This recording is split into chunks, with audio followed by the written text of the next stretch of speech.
Thank you, thank you. When I shared in Breakwater in the gym that my brother had a baby and we have a new niece, that Ellen and I have a new niece, and I shared that the baby was 10 pounds, 5 ounces, all of the moms in the room, I don't know why, but they all gasped, all at the same time.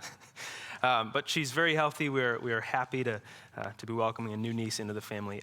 So throughout our lives, we get to make decisions, right? Our lives are marked by choices and actions that we make every day. We get to choose, what time we set our alarms to wake up in the morning. We get to choose whether or not, we press snooze and how many times that is. We get to choose what we eat. We get to choose what we wear.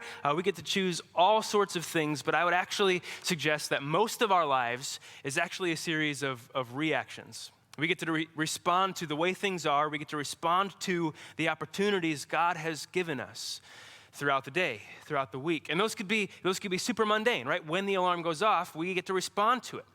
One of three options. We can press snooze. We can get up on the first alarm, which only a psychopath would do that.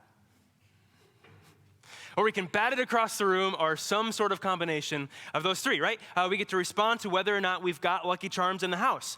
We get to respond to these things. And I actually wanted to start with a series of we talked about like crappy situations around the table. I wanted to start by just listing like 13 different ones that you and I might experience throughout the day. And the reason it was 13 is because if you had all these on one day, that would be really unlucky. So that was just a number that I chose. While we do this, there are pens at the table, probably not quite enough, so you can also keep track on your hands. If you hear this situation and you think, oh boy, I would respond well to that. Like, that situation wouldn't roll over me. I would have control over it. I want you to count on your right hand, and if a situation comes up where you're like, yeah, I would be really frustrated, I would probably lash out in some way, shape, or form, kind of on your left. And so you can, subtract if you want to, or just make tallies on your paper or on the bulletins. So I'm just going to read this list of 13 as we go along. Count which ones you'd react positively to and which ones you'd probably react negatively to. It's not to shame anybody in reacting negatively, but there is something we're going to do with the numbers at the end. So be honest. The first one. It's early in the morning. You open up the cupboard. You grab the Lucky Charms out of the cupboards. You can assume what my favorite cereal is because I've mentioned it 2 or 3 times now. You grab the Lucky Charms and you pour them into the bowl and you put the spoon in and you grab the milk out of the fridge and you start to pour it and then you smell it. The milk is expired and you've wasted an entire bowl of Lucky Charms. If you would be frustrated and lash out, put a tally on the negative side, and it could be in a small way, or if you'd be, that's fine. All right, the day moves on. Number 2, you wake up for work or school. This applies to you guys too. You get ready, you shower, you get dressed, and you're about to leave, and you realize it's still 4 in the morning. And it's Saturday. You have gotten up at 4 in the morning, and you have gotten entirely ready for your day, and you realize you're not going anywhere, and now you're awake for the day, and it's 4 in the morning, and you can't fall back asleep. So that's number 2. All right, number 3. You've spent hours, now that you realize it's Saturday, you wake up, you spent hours crafting and creating the world's best batch of chili, because you're having a cookout later in the day, or a family get-together. Hours and hours. You finally get it. You get it in this big crock pot, and you're walking it over to the table, and you drop it, and you, along with your hopes and your dreams and all of your future, the chili goes splashing and scatters on the floor as you panic to clean it up, positively or negatively. On your way to work, now it's Monday, and you're sure you're supposed to be going to work. Someone cuts you off in traffic, making you not catch the yellow light, but instead have to stop for the red light in front of you. All right, this is for those who are in school or remember school. You spend hours doing homework, and you get to school the next day, and you realize you did the wrong section of homework. Yeah, we remember that. Teacher, I swear it was an accident.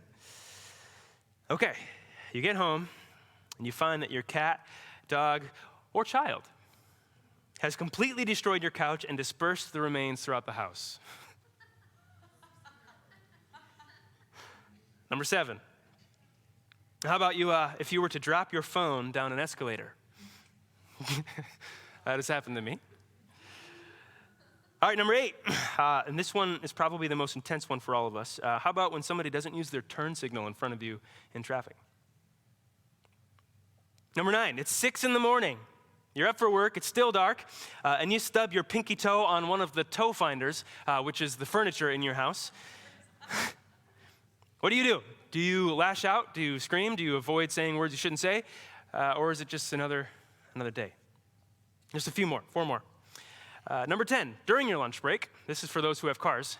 During your lunch break, you take your car through the car wash, right? You go for it's supposed to be sunny for the next few days. So you're like, all right, I'm gonna get the highest rated one, the ultimate. It's gonna scrub the underbody. It's gonna scrub my tires. It's gonna put a nice layer of wax on it. And then by the end of the workday, either an entire flock of birds or one horribly ill bird has left you a present on the hood of your car. Number 11, you spend 3 hours cleaning your house, only to realize 10 minutes later your house is a zoo and it's already worse than before you cleaned it. That one is probably more true for people with kids in the room.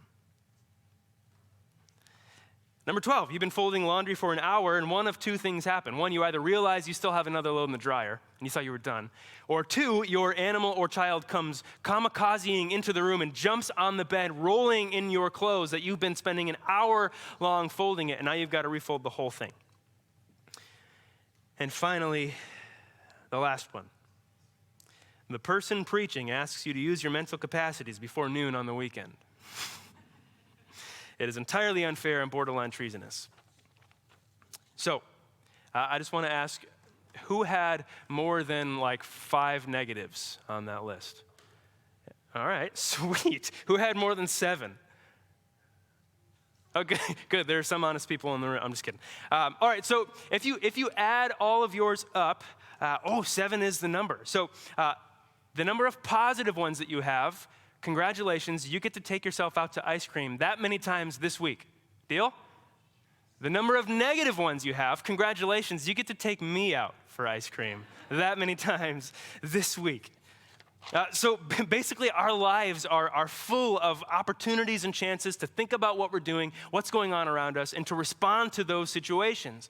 Last week, Paul, under fire, under threat of death, and risking his life, decides to respond in a situation by sharing what God has done in his life. And this week, Paul takes it further by pursuing what Christ has promised, what Christ is going to do in his life. Paul recognizes a horrible situation brewing. The chili is on the floor, the dish is broken, and he's got to figure out, what do I do from here? Paul decides to pursue what Christ has for him. We're going to see that in and through the text today. You're all thinking about ice cream now, like cookie dough and deer tracks and strawberry shakes.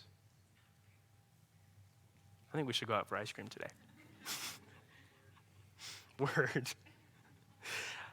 So basically what Paul's been up to, Paul has been in Jerusalem now for some time, for a few chapters. All of his friends told him not to go, but he went anyway. And of course, things erupted. Now Paul has been in prison for 2 years after sharing his testimony.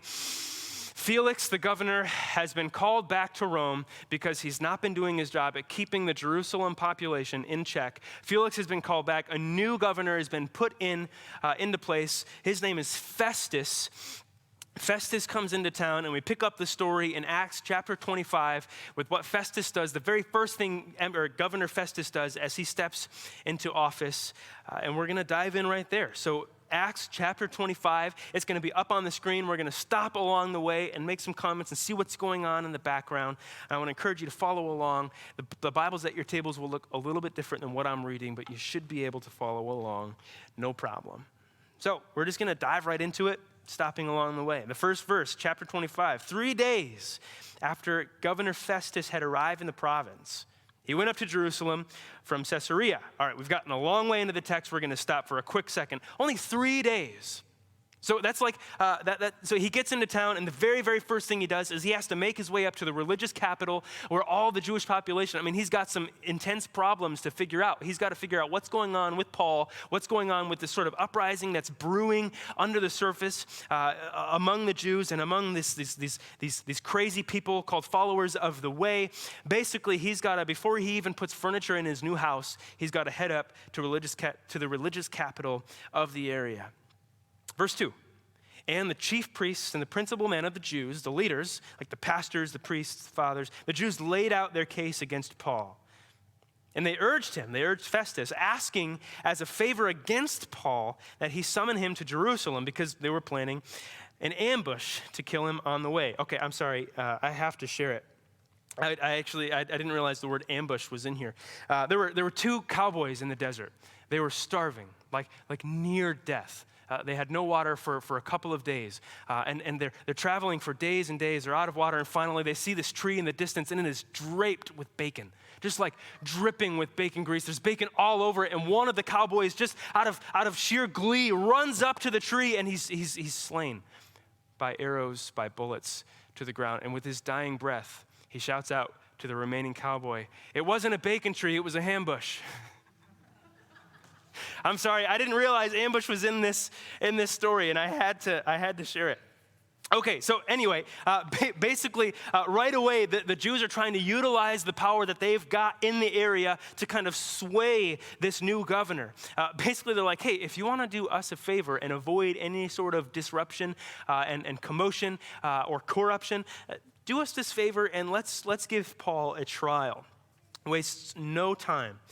And if you can imagine how many, without a raise of hands, don't raise your hands, how many of you have witnessed somebody walking down a destructive path in their life and you see it coming? Whether that's a sibling, whether that's a family member, or just a close friend, you see them walking down this path that you know is headed for destruction. And there's nothing you can do about it. I wonder what God is feeling right now about his people, the Jews, his children, the one he's given every single opportunity for grace, for mercy, and for justice. And still, this new governor comes in, and immediately his people fall into corruption. You just imagine, as a loving father, seeing his children not just like wander away, but they seem to be running in the opposite direction. God's heart is broken. Verse 4, Festus replied that Paul is being kept at Caesarea and that he himself intended to go there shortly. So he said, let the men of authority among you go down with me. And if there's anything wrong about the man, let them bring charges against him. So it seems like Festus doesn't know the entire story. I don't know if he knows whether or not the Jews are planning to kill Paul. But he's like, all right, I plan on going down to Caesarea to check out what's going on. I want to invite you to come with me, bring some of the authority among you, bring those who want to bring charges against him. We'll get this all figured out in Caesarea. Verse 6. After he stayed among them not more than 8 or 10 days, he went down to Caesarea. And the next day, he took a seat on the tribunal and ordered Paul to be brought. The tribunal was what oversaw the soldiers in the area, Rome's presence in the area. When Festus had arrived, the Jews who had come down from Jerusalem stood around him, bringing many and serious charges against Paul that they could not prove. A few things about these two verses, that 8 to 10 days. You imagine if you spent 8 to 10 days with a group of people who were all trying to convince you of something, that would be really hard not to be convinced of that one thing, even out of sheer annoyance. Like by the end of the 13 questions, I'm sure people were like, all right, we get it. Sometimes days are crappy, move on.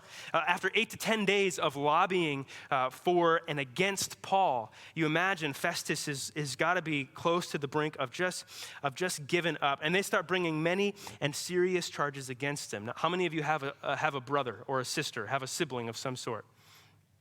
Right, when I was a child, I waited for the day that my parents would tell my brother, hush, let your younger brother tell the story. I want to hear what he has to say. Because, as a future pastor, there's no way I would bend the truth in any sense of the matter.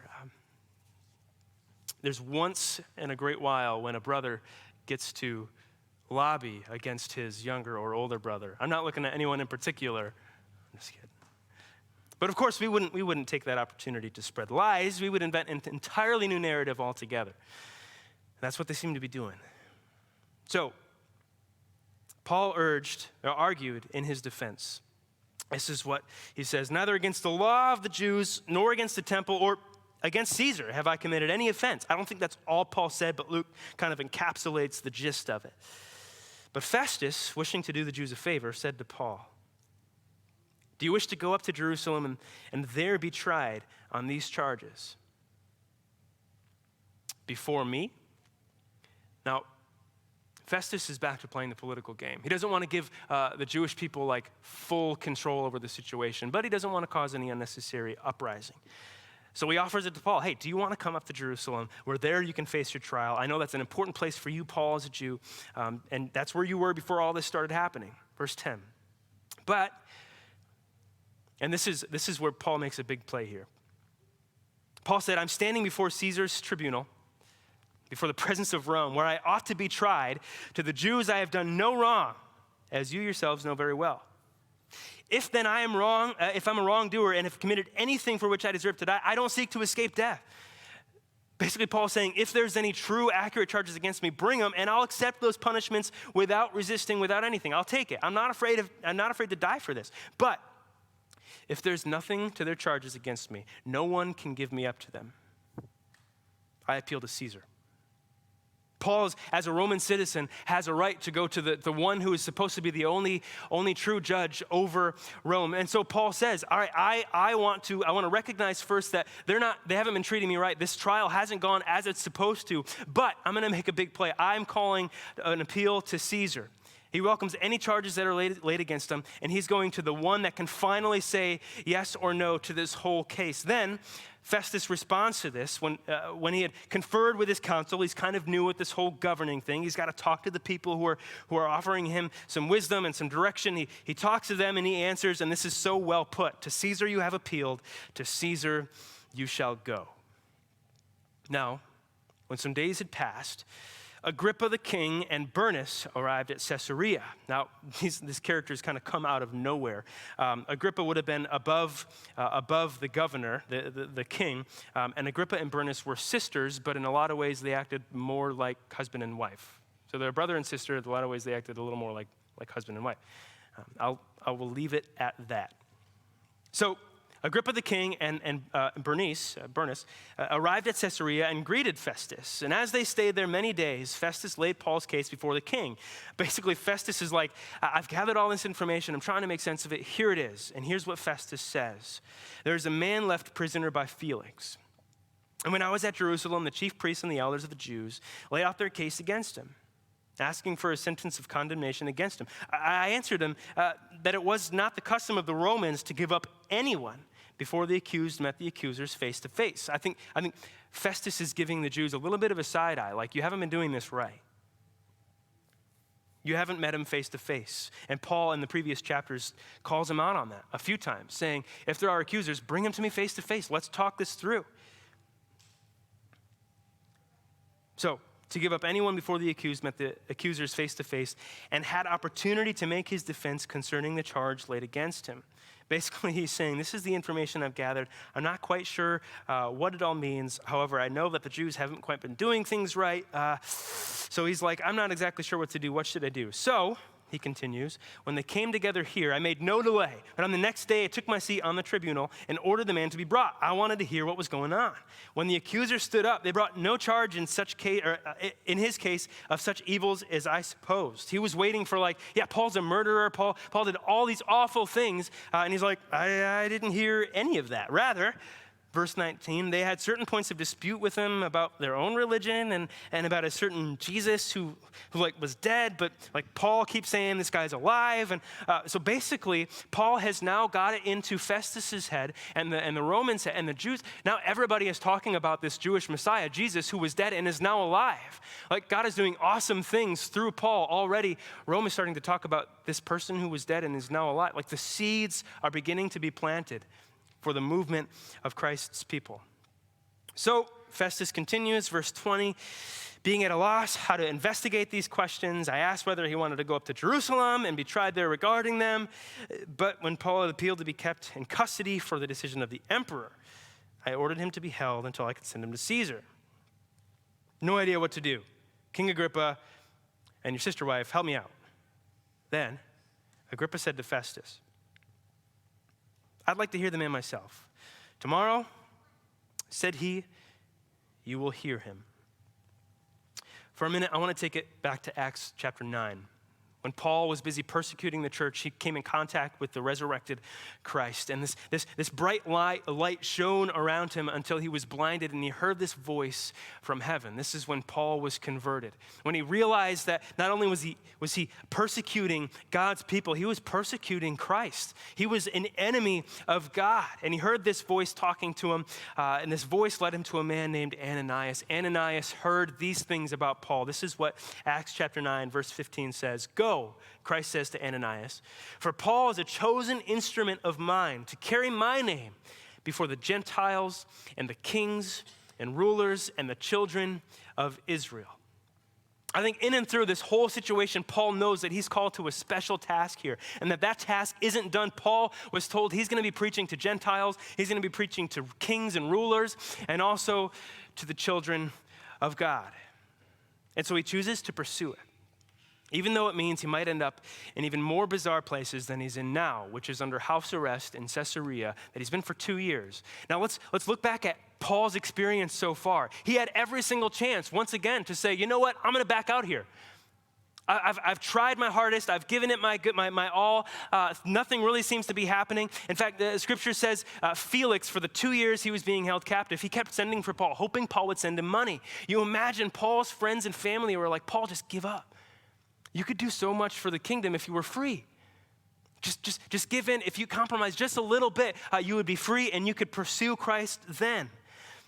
Paul is relentless. Instead of choosing to compromise truth, instead of choosing to compromise God's call, he decides to respond to the wrongdoing that's been done to him by saying, "I'm going to pursue what Christ has for me."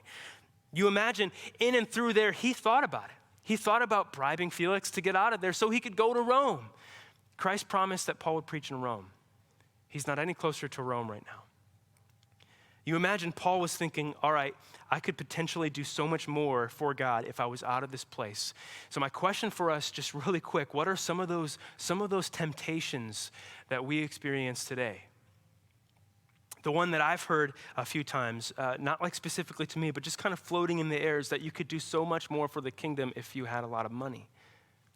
And so we start to pursue that. We pursue resources, we pursue income, we pursue a financial portfolio under the guise of we can do so much more for the kingdom. And that might be true, that we could do so much more for the kingdom. However, God doesn't always call us to big things like that. Sometimes he calls us into the mundane with what we have. He called Paul into this incredible calling with what he had, and Paul was pursuing it. Here's another one. We would be able to do so much more for the kingdom if we were famous. I don't know why. Some people have told me, you know, if you tried out for The Voice, you could be famous and you could do so much more for your church. And I'm just not interested in that being a guise for pursuing fame or fortune. But we believe some of these lies, right? The lie that Paul was tempted to believe was that his safety and freedom was more important than the call Christ had on his life. For some of us, sometimes we believe that financial stability is more important than the call Christ has on our life. That pursuing a social image is more important for us than the call that Christ has on our life, even though we could be more influential for the kingdom if we had those things. So our challenge today, seeing that Paul was audacious enough in the midst of hardship, in the midst of just a ridiculous situation, to pursue what Christ had for him, our challenge today is if we're willing to ask God to reveal his calling for us and pursue that calling with all of our lives. I was praying this week that somebody close to me, whether it was in Mosaic, whether it was on our Tuesday night gatherings, whether it was, I don't know which circle it was in, but I was praying that, and I felt like God was just saying that there's somebody who is hearing this call, like a whisper to say yes to God for something, this sort of call, and they needed permission just to do it. If that's you in this room, do it. just say yes. You have permission to say yes to that. If that's you in this room, just do it. Now, 3 places God sometimes calls us to. The first is the everyday, the mundane, the job at McDonald's, the taking care of the house, interacting with coworkers. He might call you to that for all of your life, and that's wonderful. That's incredible. We need that. The second is God calls us to do things we'd never consider, mission work.